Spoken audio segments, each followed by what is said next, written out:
You I cap और फिर आपके पास फाइनल वेलोसिटी जो है वो minus two you I cap हो गई है, क्योंकि आपकी वेलोसिटी, इनिशियल वेलोसिटी और आपके जो फोर्स है वो अपोजिट डायरेक्शन है। तो इसका मतलब ये ऐसा ही कुछ होना चाहिए था। अब अगर आपके पास में ऐसा कुछ है कि आपके मोमेंटम को अगर मैं देखूँ, अगर मैं आई को देखूँ एज अ वेक्टर, तो ये होता है चेंज इन मोमेंटम। और इस चेंज इन मोमेंटम को मैं क्या लिख सकता हूँ कि change in momentum will be equal to m into final velocity minus the initial velocity.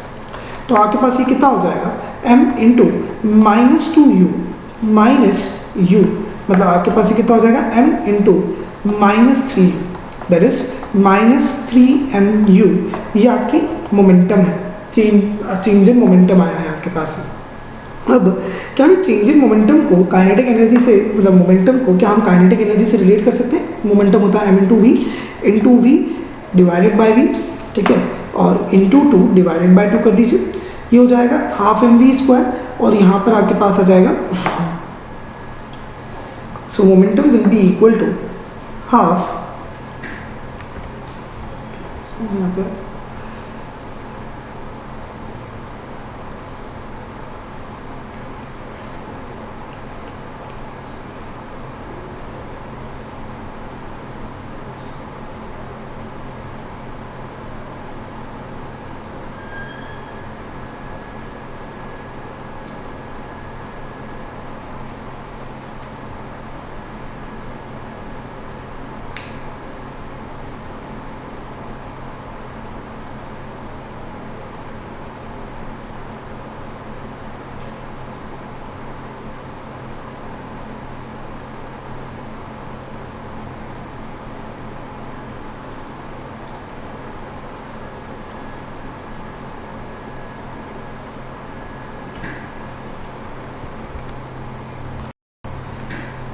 Okay, एक काम करते हैं, या तो अगर इनसे करेंगे तो थोड़ा सा लंबा जाएगा। एक काम करते हैं, इसको अपन इस तरीके से कि हम u को लिख लेते हैं या फिर m को हम लिख लेते हैं, i हमारे पास में आया है minus three m into u, ठीक है। और अब हमें चाहिए वर्क डन। वर्क डन को मैं लिख सकता हूँ चेंज इन काइनेटिक एनर्जी, और इसको मैं लिख सकता हूँ हाफ m इंटू कितना हो जाएगा ये, टू यू का square minus change in kinetic energy लिख रहे हैं, मतलब final velocity minus initial velocity का स्क्वायर।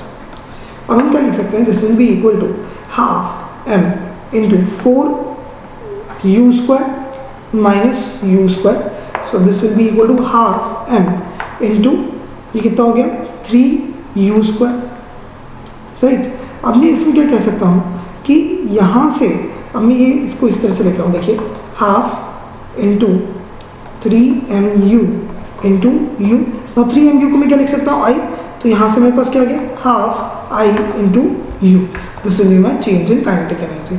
और चेंज इन काइनेटिक एनर्जी ही आपकी वर्क डन के एग्जैक्टली इक्वल आएगा, ठीक है। चलिए नेक्स्ट क्वेश्चन पे आते हैं, क्वेश्चन नंबर 4।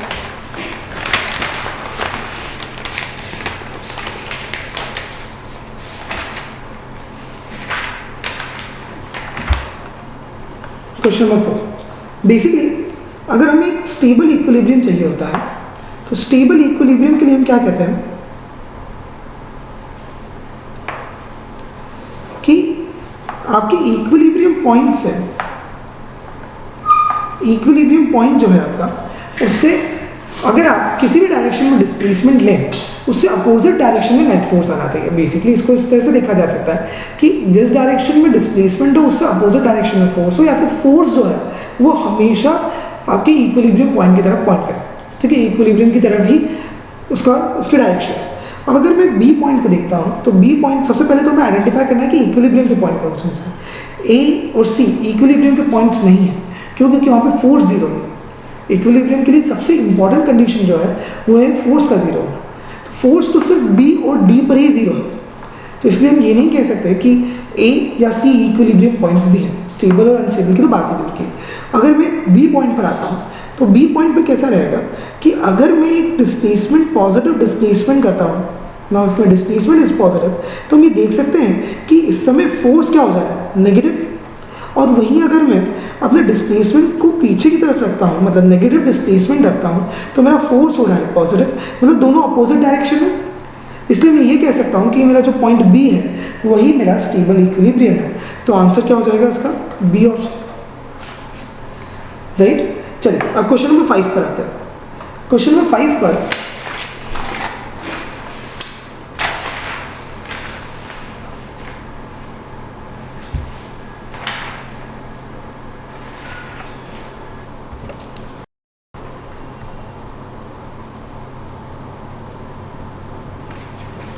क्वेश्चन नंबर 5 पर आते हैं।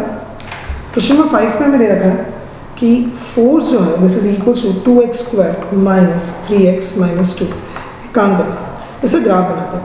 2x square minus 4x plus x minus 2।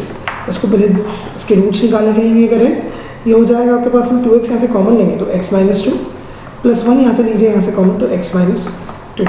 तो what you have basically here is that 2x minus 1 2x plus 1 into x minus 2 is equals to 0।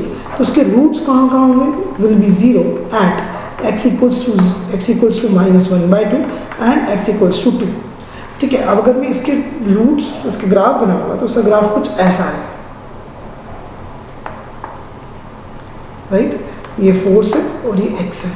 ये वाला जो पॉइंट होगा, ये वाला पॉइंट हो जाएगा आपके पास में -1/2 और ये वाला पॉइंट क्या हो जाएगा? 2, राइट। अब अगर मैं इस पॉइंट को देखता हूँ, ये दोनों पॉइंट जो है यही इक्विलिब्रियम के पॉइंट्स हैं। अगर मैं 2 से एक पॉजिटिव डिस्प्लेसमेंट करता हूँ, ठीक है, अगर मैं 2 से एक पॉजिटिव डिस्प्लेसमेंट करूँगा, if my displacement is positive, तो आप देख सकते हो कि फोर्स भी कैसा आ रहा है, even the force is positive. अगर फोर्स और डिस्प्लेसमेंट एक ही डायरेक्शन में होगा तो क्या हम ये कह सकते हैं कि एक अनस्टेबल इक्विलिब्रियम, ये एक अनस्टेबल इक्विलिब्रियम। और अगर मैं -1/2 पे जाता हूँ तो यहाँ से अगर मैं एक पॉजिटिव डिस्प्लेसमेंट करूँगा तो मेरा फोर्स कैसा आ रहा है? नेगेटिव। और अगर मैं एक नेगेटिव डिस्प्लेसमेंट करूँगा तो मेरा फोर्स क्या आ रहा है? पॉजिटिव। तो यहाँ पे मैं क्या कह सकता हूँ कि फोर्स और डिस्प्लेसमेंट जो है वो दोनों एक दूसरे से अपोजिट डायरेक्शन में है। इसलिए ये जो पॉइंट होगा ये स्टेबल वाला पॉइंट हो जाएगा, स्टेबल इक्विलिब्रियम का। तो हम क्या कह सकते हैं कि -1/2 is the stable equilibrium point and 1/2 is unstable equilibrium point. तो आपके पास आंसर क्या हो जाएगा इसका? ए। अगेन नेक्स्ट क्वेश्चन पर आते हैं।